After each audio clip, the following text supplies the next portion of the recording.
Back to you guys. Jules?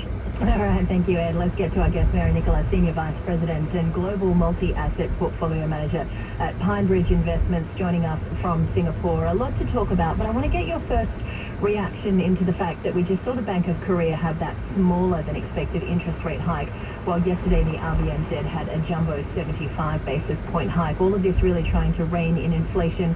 But we did see the RBNZ, for example, warn of a recession mid-next year.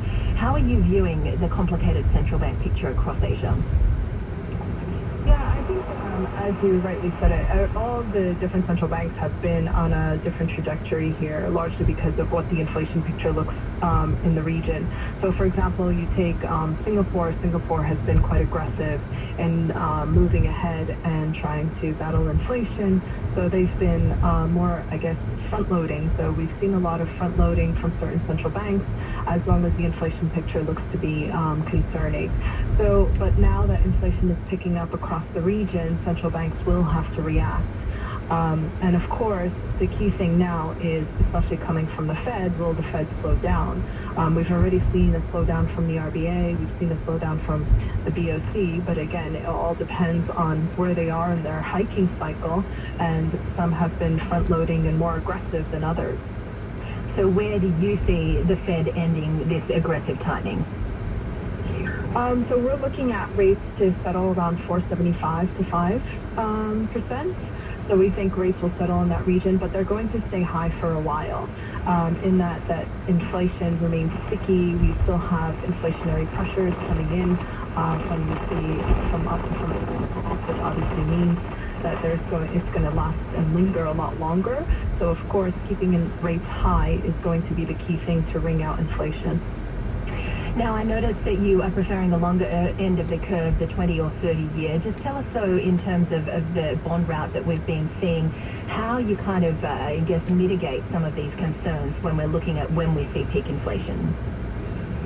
Yeah, so one of the things that we're looking at, especially on the 20-year and 30-year, and why we find value there, is that we do expect a recession coming through. So we think that if we're going to see a recession, that is going to benefit more the back end of the curve. So the valuations there look attractive, especially with the indication or with the view that we're going to see a recession maybe in the next 9 to 18 months.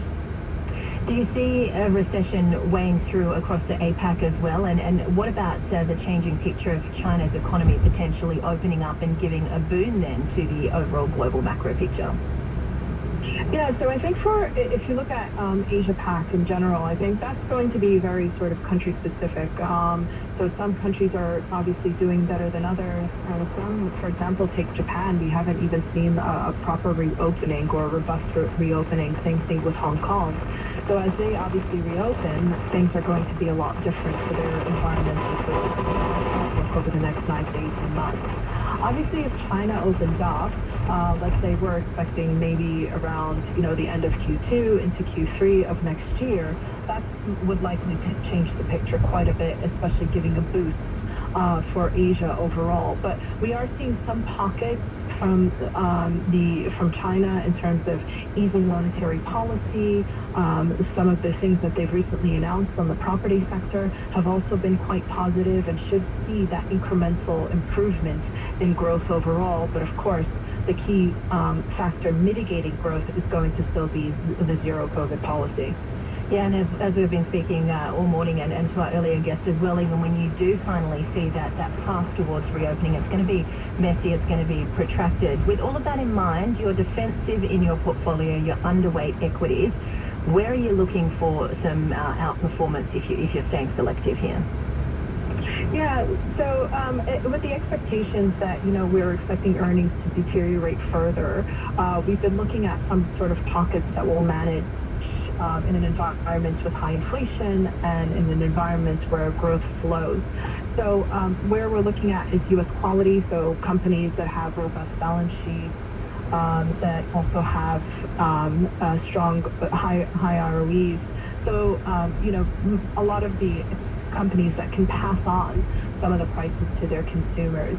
Another one that we're looking at too is what we describe as the energy evolution basket, which is a combination of utility companies that are transitioning to new energy, and then of course your traditional new energy companies. And the focus here is just that we're expecting investment obviously towards ESG and new energy capacity to increase over the next 5 years, 9 to 18 month time horizon, which is what we're looking at. So obviously that move to renewables isn't going anywhere. You know, ESG sustainability certainly seems to be a top pick amongst many. If we look specifically at the property sector in China, I mean, there's a 16-point plan to try and prop it up, but at the same time, as we've been saying, the COVID zero policy is very much still hampering growth. And Goldman Sachs actually had a note out yesterday saying that these COVID policies are pretty much offsetting the positivity that would have come through from that support from the property sector. Would you agree with that? Yeah, I have a lot of sympathy for that because, again, what is weighing so much on from the COVID zero is consumer demand, is consumption, and of course, if you had a 16-point plan to propagate the property sector, that could also precipitate consumer demand and support consumer demand further. But with COVID zero, it's hard to reinvigorate consumption and consumer demand overall. So it's likely to remain sluggish until we see a change in that policy.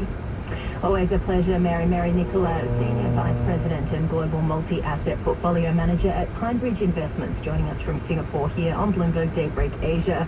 Well, as you know, I've been covering the Malaysia election all week, and we are actually seeing some optimism coming through in those gaming and alcohol-related stocks. This after a key bloc signalled that it would support the opposition leader Anwar Ibrahim for Prime Minister over the ex-Premier Muhyiddin Yassin.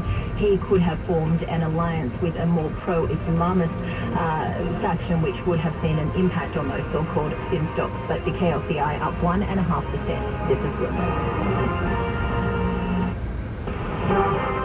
Now traffic and weather on Bloomberg 1130. Problems at all three Hudson River crossings. We had an accident at the inbound George Washington Bridge upper deck.